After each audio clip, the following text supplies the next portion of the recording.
Hi. ಈಗ ಇನ್ನೊಂದು ಬೋಧಿಸತ್ವರ ಹಿಂದಿನ ಜನ್ಮದ ಕಥೆ. ಆ ಜನ್ಮದಲ್ಲಿ ಅವರು ವಾರಾಣಸಿಯಲ್ಲಿ ವ್ಯಾಪಾರಿಯಾಗಿದ್ದರು. ಅವರು 500 ಬಂಡಿಗಳನ್ನು ಕಟ್ಟಿಕೊಂಡು ಒಂದು ಸಲ ಒಂದು ಮರುಭೂಮಿಯನ್ನು ದಾಟಿಕೊಂಡು ಹೋಗ್ತಾ ಇದ್ದರು.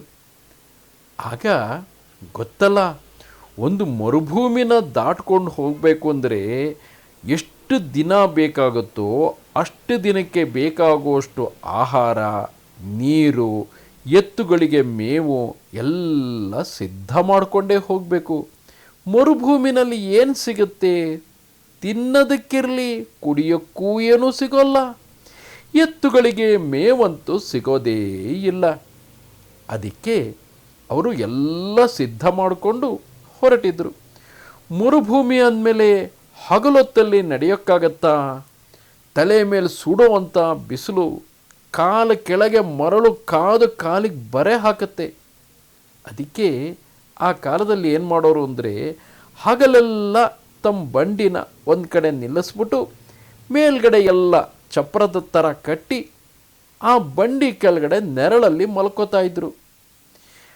ಹಗಲೆಲ್ಲ ಮಲ್ಕೊಂಡಿದ್ದು ರಾತ್ರಿ ಹೊತ್ತಲ್ಲಿ ಪ್ರಯಾಣ ಮಾಡೋರು. ಆದರೆ ರಾತ್ರಿ ಹೊತ್ತು ದಾರಿ ಗೊತ್ತಾಗೋದು ಹೇಗೆ? ಅದಕ್ಕೋಸ್ಕರನೇ ಮುಂದಗಡೆ ಒಂದು ಬಂಡಿ ಹೋಗ್ತಾ ಇರುತ್ತಲ್ಲ, ಅದರಲ್ಲಿ ಒಬ್ಬ ಕೂತ್ಕೊಂಡಿರ್ತಿದ್ದ. ಅವನು ಎಷ್ಟು ಬುದ್ಧಿವಂತ ಅಂದರೆ, ನಕ್ಷತ್ರಗಳನ್ನೇ ನೋಡಿಕೊಂಡು ನಾವು ಯಾವ ದಿಕ್ಕಿಗೆ ಹೋಗಬೇಕು, ಯಾವ್ಯಾವ ದಿಕ್ಕಲ್ಲಿ ಎಷ್ಟೆಷ್ಟೊತ್ತಿಗೆ ಯಾವ್ಯಾವ ನಕ್ಷತ್ರ ಇರುತ್ತೆ ಅದನ್ನೆಲ್ಲ ನೋಡಿಕೊಂಡು ಈ ದಿಕ್ಕಿನಲ್ಲಿ ನಾವು ಹೋದರೆ ಆ ಊರಿಗೆ ಹೋಗ್ತೀವಿ. ಈಗ ನಮಗೆ ದೊಡ್ಡ ದೊಡ್ಡ ಭೂಪಟಗಳಿರುತ್ತೆ, ಆ ಭೂಪಟದಲ್ಲಿ ದಿಕ್ಕು ನೋಡಿಕೊಂಡು ನಾವು ಹೋಗ್ಬೋದಲ್ವಾ? ಅಯ್ಯೋ, ಇವತ್ತಿನ ಕಾಲದಲ್ಲಿ ಬಹಳ ಸುಲಭವಾಗಿ ನಮಗೆ ಬೇಕಾದಷ್ಟು ಟೂಲ್ಸ್ ಬಂದ್ಬಿಟ್ಟಿದೆ. ಮೊಬೈಲಲ್ಲಿ ಮ್ಯಾಪ್ ಹಿಡ್ಕೊಂಡು ಹೊರಡ್ಬೋದು. ಆದರೆ ಆಗಿನ ಕಾಲದಲ್ಲಿ ಕತ್ತಲಲ್ಲಿ ಮರುಭೂಮಿ ಅಂದರೆ ರಸ್ತೆ ಕೂಡ ಇರಲ್ಲ, ದೊಡ್ಡ ವಿಶಾಲವಾದ ಮೈದಾನದ ಥರ, ಸಮುದ್ರದ ಥರ. ಅಲ್ಲಿ ಹೋಗಬೇಕು ಅಂತಂದರೆ ನಕ್ಷತ್ರ ನೋಡಿಕೊಂಡೇ ದಿಕ್ಕನ್ನು ಗುರುತಿಸ್ಕೊಂಡು ಹೋಗಬೇಕು. ಹಾಗೆ ಅವರು ಪ್ರಯಾಣ ಮಾಡ್ತಾ ಇನ್ನೇನು ಆ ಮರುಭೂಮಿ ಅಂಚಿಗೆ ಬಂದಿದ್ದರು. ಇನ್ನೊಂದು ರಾತ್ರಿ ಅವರು ಪ್ರಯಾಣ ಮಾಡಿದರೆ ಮರುಭೂಮಿ ದಾಟಿ ಬಿಡ್ತಾರೆ. ಆಮೇಲೆ ಬೇಕಾದ ಹಾಗೆ ಹಸಿರು ಹುಲ್ಲು ಸಿಗುತ್ತೆ, ಅಷ್ಟೇ ಅಲ್ಲ, ನೀರು ಸಿಗುತ್ತೆ, ಎಲ್ಲ ಸಿಗುತ್ತೆ. ಅದೆಲ್ಲ ಅವ್ರಿಗೆ ಗೊತ್ತಿತ್ತು. ಅದಕ್ಕೆ ಏನು ಮಾಡಿದರು, ಆ ದಿವಸ ಹಗಲಲ್ಲಿ ಯಥೇಚ್ಛವಾಗಿ ನೀರೆಲ್ಲ ಬಳಸ್ಬಿಟ್ಟು ಎಲ್ಲ ಖಾಲಿ ಮಾಡಿಕೊಂಡು ರಾತ್ರಿ ಎಷ್ಟು ಬೇಕೋ ಅಷ್ಟು ನೀರಿಟ್ಕೊಂಡು ಸರಿ ನಡ್ಕೊಂಡು ಹೊರಟರು. ಪಾಪ ಇಷ್ಟು ದಿವಸ ಮರುಭೂಮಿ ದಾಟ್ಕೊಂಡು ಅವ್ರುಗಳು ಬರ್ತಾ ಇದ್ರಲ್ವಾ, ಆ ಮುಂದ್ಗಡೆ ಗಾಡಿನಲ್ಲಿ ಕೂತ್ಕೊಂಡು ಎಲ್ರಿಗೂ ನಕ್ಷತ್ರ ನೋಡಿಕೊಂಡು ದಿಕ್ಕು ತೋರಿಸ್ತಾ ಇದ್ನಲ್ಲ, ಪಾಪ ಅವನಿಗೆ ಸ್ವಲ್ಪ ಹೊತ್ತಿನ ಮೇಲೆ ನಿದ್ದೆ ಬಂದ್ಬಿಡ್ತು. ಅವನೇ ನಿದ್ದೆ ಮಾಡಿದ ಮೇಲೆ ಆ ಗಾಡೀಲಿರೋ ಉಳಿದವರು ಎಲ್ಲರೂ ತೂಕಡಿಸ್ತಾನೆ ಇರ್ತಾರಲ್ವಾ. ಎಲ್ಲರೂ ತೂಕಡಿಸ್ತಾ ಇದ್ದಾಗ ಏನಾಯಿತು, ಯಾವುದೋ ಹಂತದಲ್ಲಿ ಎತ್ತುಗಳು ಎತ್ತಲಾಗೋ ತಿರುಗಿ ಮತ್ತೆ ತಾವು ಬಂದ ದಾರಿನಲ್ಲೇ ಹಾಗೇ ಹಿಂದಕ್ಕೆ ಹೊರಟುಬಿಟ್ಟು ರಾತ್ರಿ ಇಡೀ ಎಲ್ಲರೂ ತೂಕಡಿಸ್ತಾನೇ ಇದ್ದಾರೆ. ಮುಂದೆ ಹೋಗ್ತಾ ಇದ್ದೀವಿ, ಮುಂದ್ಗಡೆ ಬಂಡಿ ಹೋಗ್ತಾ ಇದೆ, ಅದ್ರ ಹಿಂದೆ ನಾವು ಹೋಗ್ತಾ ಇದ್ದೀವಿ ಅಂತ ಅಂದ್ಕೊಂಡು ಎಲ್ಲರೂ ಹೋಗ್ತಾನೇ ಇದ್ದಾರೆ. ಬೆಳಗಾಗೋ ಹೊತ್ತಿಗೆ ನೋಡ್ತಾರೆ, ನಿನ್ನೆ ರಾತ್ರಿ ಎಲ್ಲಿಂದ ಹೊರಟಿದ್ರೋ ಅದೇ ಜಾಗಕ್ಕೆ ಬಂದುಬಿಟ್ಟಿದ್ದಾರೆ. ಇನ್ನು ಮರುಭೂಮಿನೇ ದಾಟಿಲ್ಲ, ನೀರೆಲ್ಲ ಖಾಲಿಯಾಗಿ ಹೋಗಿದೆ. ಏನು ಮಾಡಬೇಕು? ಎಲ್ಲ ಕಂಗಾಲಾಗ್ಬಿಡ್ತಾರೆ. ಆಗ ಬೋಧಿಸತ್ವ ಎಲ್ಲರಿಗೂ, ಅದೇ ವ್ಯಾಪಾರಿಯಾಗಿದ್ರಲ್ಲ ಅವರು ಹಿಂದಿನ ಜನ್ಮದಲ್ಲಿ, ಅವರು ಎಲ್ಲರಿಗೂ ಧೈರ್ಯ ಹೇಳಿ, ಯೋಚನೆ ಮಾಡಬೇಡಿ, ಏನಾದರೂ ದಾರಿ ನೋಡೋಣ ಅಂತ ಹಾಗೆ ಒಂದು ಸುತ್ತಕೊಂಡು ಬರ್ತಾರೆ, ಒಂದು ಸುತ್ತ ಹಾಕ್ತಾರೆ.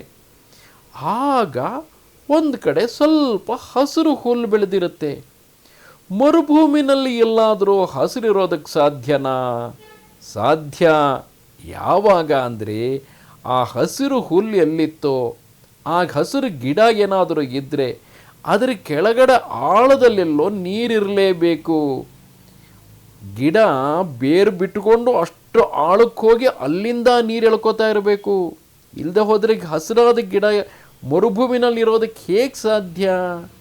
ಅಲ್ಲಿ ಅಂಥ ಹಸಿರು ಹುಲ್ಲಿತ್ತಲ್ಲ.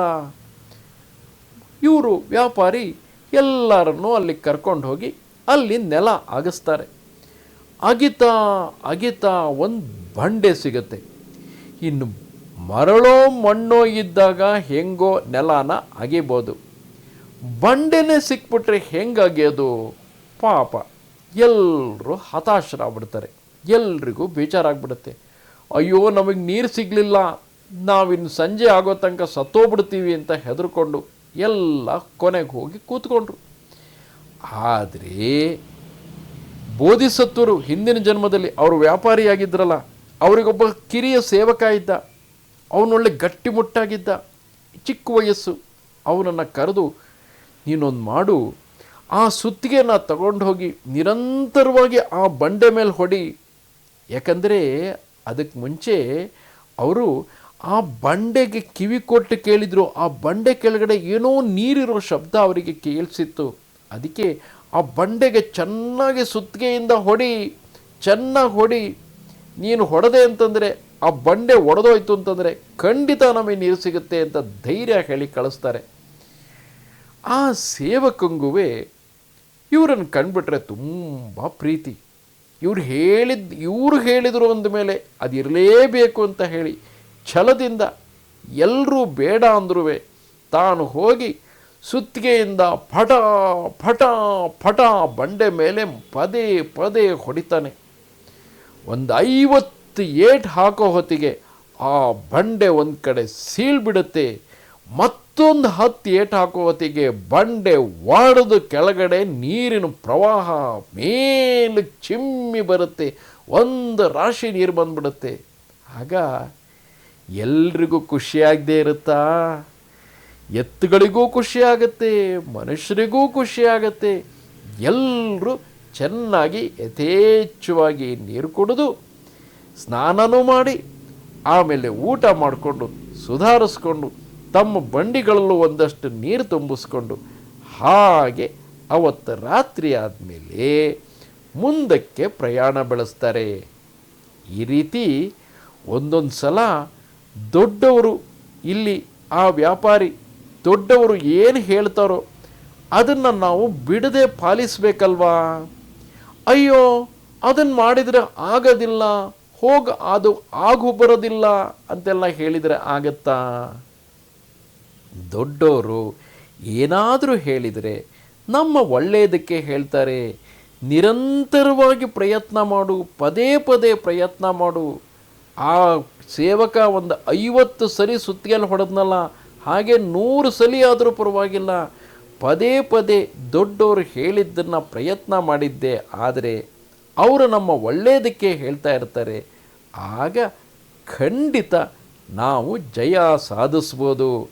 ಆ ರೀತಿ ಆ ಸೇವಕ ಆ ಬಂಡೆನ ಒಡೆದು ಎಲ್ರಿಗೂ ನೀರು ಕೊಡಿಸದೆ ಹೋಗಿದ್ದಿದ್ರೆ ಅವರಿಗೆಲ್ಲ ಏನಾಗ್ತಾ ಇತ್ತೋ ಯಾರಿಗೆ ಗೊತ್ತು? ಅದರಿಂದಾಗಿ ಎಲ್ಲರೂ ನೀರು ಕುಡಿದು ಸಮೃದ್ಧವಾಗಿ ಅಲ್ಲೊಂದು ಬಾವುಟನೋ ನೆಟ್ಟು, ಯಾಕೆಂದರೆ ಮುಂದೆ ಯಾರಾದರೂ ಆ ಮಾರ್ಗವಾಗಿ ಬಂದರೆ ಗೊತ್ತಾಗಬೇಕಲ್ಲ, ಇಲ್ಲೇನೋಗಿದೆ ಅಂತ ಹುಡುಕ್ತಾರೆ, ನೀರು ಸಿಗುತ್ತೆ. ಅದಕ್ಕೋಸ್ಕರ ಆ ಜಾಗನ ಗುರುತು ಮಾಡಿ ಅವರೆಲ್ಲ ಮುಂದಕ್ಕೆ ಪ್ರಯಾಣ ಬೆಳೆಸ್ತಾರೆ. ಯಾವ ರೀತಿ ಛಲದಿಂದ ಅವ್ರು ಹೇಳಿದ್ದನ್ನು ಸಾಧಿಸೇ ಬಿಟ್ಟ ಅಲ್ವಾ? ನೀವು ಹಾಗೆ ಖಂಡಿತವಾಗ್ಲೂ ದೊಡ್ಡವ್ರು ಹೇಳಿದ ಹಾಗೆ ನಡೆದು ಛಲದಿಂದ ಗೆಲ್ತೀರಾ ಅಲ್ವಾ?